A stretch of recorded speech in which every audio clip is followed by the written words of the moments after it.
So guys welcome back to my class. और आज के इस क्लास में हम प्रैक्टिस करने वाले हैं ऐसे वाक्य की जो कि एक ही टाइप के हैं, एक ही प्रकार के हैं। तो उसे हम भूतकाल में कैसे बोलेंगे, वर्तमान में कैसे बोलेंगे और भविष्य काल में कैसे बोलेंगे जो सेम टाइप का है। उसे आज हम फॉर्मूले से सीखने वाले हैं, क्योंकि ये जो क्लास है, ये जो फॉर्मूलेज है वो हमने पिछले क्लास में पढ़ा हुआ है, लेकिन हम इकट्ठा इसकी प्रैक्टिस कर रहे हैं ताकि आपको कोई भी कंफ्यूजन ऐसे वाक्य को बनाने में न रहे। सो गाइज मैंने यहाँ 3 कॉलम तैयार किए हैं, एक पास्ट के लिए, दूसरा प्रेजेंट के लिए और तीसरा है फ्यूचर के लिए। तो देख लेते हैं कि एक ही तरह के वाक्य को हम तीनों काल में यानी तीनों टेंस में कैसे बनाकर बोल सकते हैं। तो पहला कॉलम हमारा यहां दर्शा रहा है कि ऐसे वाक्य को हम पास्ट में कैसे बोलेंगे और उसका फॉर्मूला क्या होता है। तो पास्ट का फॉर्मूला जो है वो सब्जेक्ट है हैड टू और V1। हैड टू का मतलब होता है पड़ा, कोई क्रिया को करना पड़ा, कोई क्रिया को करना पड़ा यानी उसकी मजबूरी थी कि कोई क्रिया को करना पड़ा।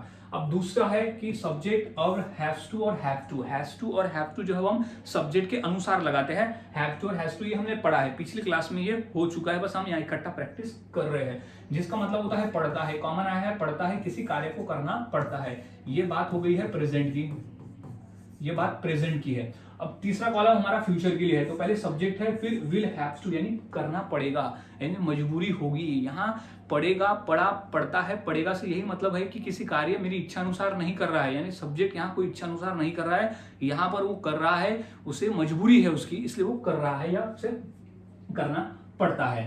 अब subject will have to common रहेगा और क्रिया, क्रिया जो है वो पड़ेगा यानी किसी क्रिया को करना पड़ेगा जो रहेगा। अब हमने तीनों टेंस को समझ लिया, यानी तीनों फॉर्म को समझ लिया, पास्ट को भी, प्रेजेंट को भी और फ्यूचर को भी।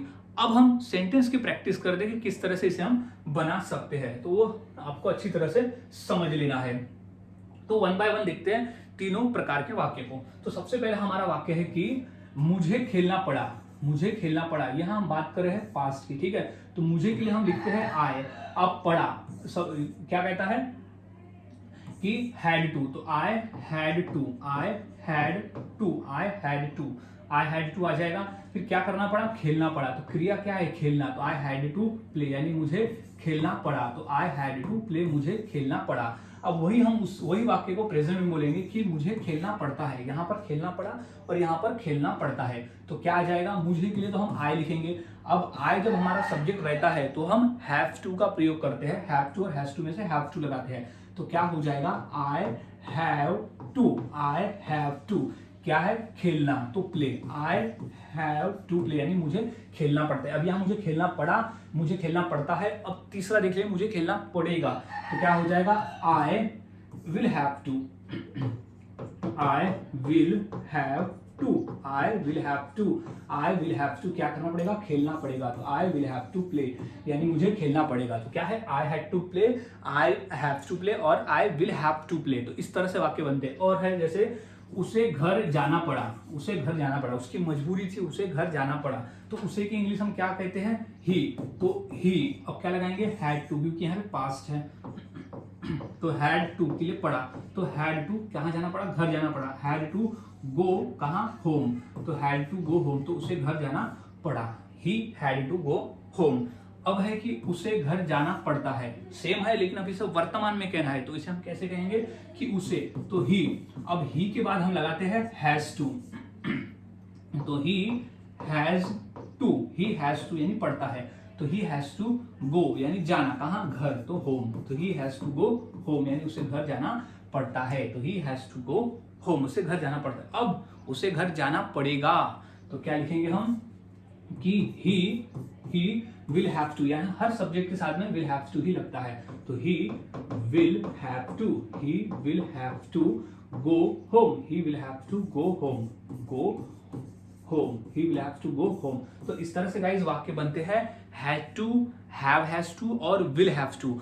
पढ़ा, पढ़ता है और पढ़ेगा। और वाक्य देख लेते हैं, जैसे हमें उसे बुलाना पड़ा, हमें उसे बुलाना पड़ा, हमारी मजबूरी थी, हमें उसे बुलाना पड़ा। हम यहाँ पास्ट की बात कर रहे हैं, ठीक है। तो पास्ट के लिए क्या है, हैड टू। तो हमें के लिए हम लगाते हैं वी, फिर हैड टू लगाएंगे। तो we had to, we had to यानी पढ़ा।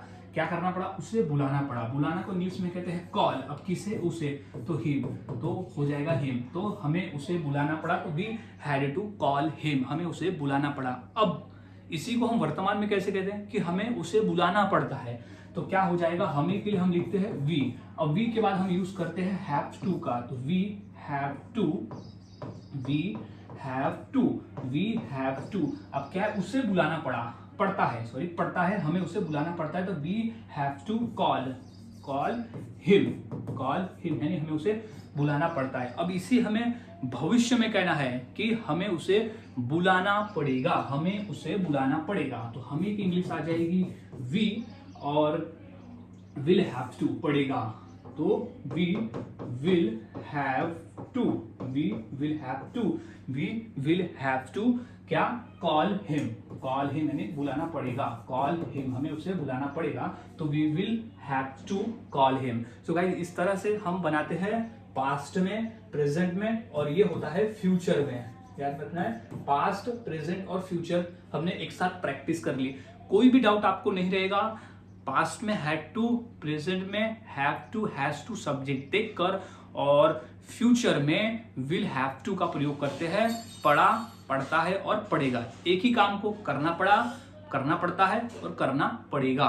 तो इस तरह से वाक्य बनाए जाते हैं और बोले जाते हैं। एक और वाक्य जैसे नेहा को खाना बनाना पड़ा, उसकी मजबूरी थी, उसे बनाना पड़ा।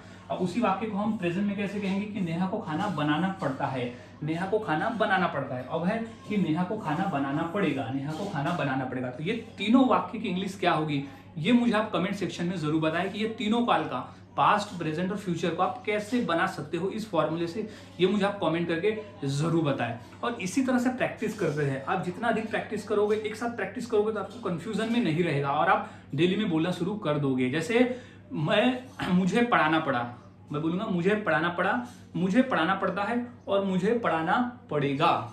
इस तरह से मुझे खाना पड़ा, मुझे खाना पड़ता है, मुझे खाना पड़ेगा। मुझे रोना पड़ा, मुझे रोना पड़ता है, मुझे रोना पड़ेगा। तो इस तरह से हम वाक्य को बना सकते हैं। मुझे घूमना पड़ा, मुझे घूमना पड़ता है और मुझे घूमना पड़ेगा। तो इस तरह से वाक्य को बनाए जाते हैं और बोले जाते हैं। काफी आसान है, प्रैक्टिस करो, जितना अधिक हो उतनी प्रैक्टिस करो, तो आप आसानी से ऐसे वाक्य को बनाकर बोल सकते हो। तो मिलता हूं अब अगली क्लास में इसी तरह से प्रैक्टिस किए हैं।